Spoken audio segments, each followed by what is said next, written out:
Сейчас мы рассмотрим примеры употребления слов с местоимениями категории принадлежности.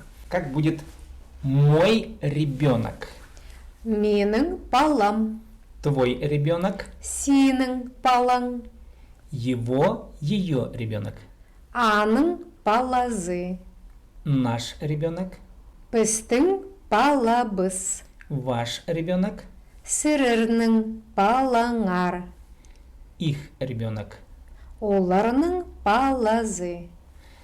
«Мой человек», Менің кізім, «твой человек», сенің кізің, «его», «ее человек», аның кізізі, «наш человек», біздің кізібіз, «ваш человек», сірірнің кізіңер, «их человек». оларның кізізі. И мы с Саяной сейчас опять повторим эти же примеры. Менің балым, Менің балам, сенің балың, сенің балаң, аның балызы, аның балазы, біздің балыбыз, біздің балабыз, сірернің балыңар, сірернің балынар, оларның балызы. оларның балызы. Рассмотрим следующее сочетание слов. Хыс, күс.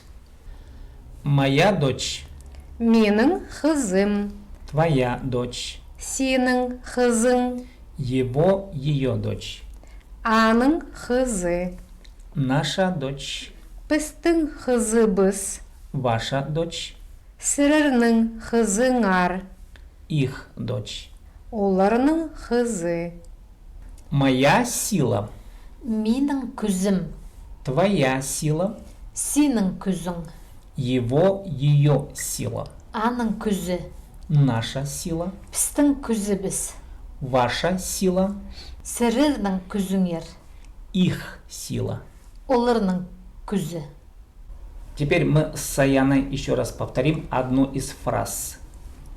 Менің күзім, Менің күзім, сенің күзің, сенің күзің, аның күзі, аның күзі, біздің күзібіз, біздің күзібіз, сірернің күзіңер, сірернің күзінер, оларның күзі. оларның күзі.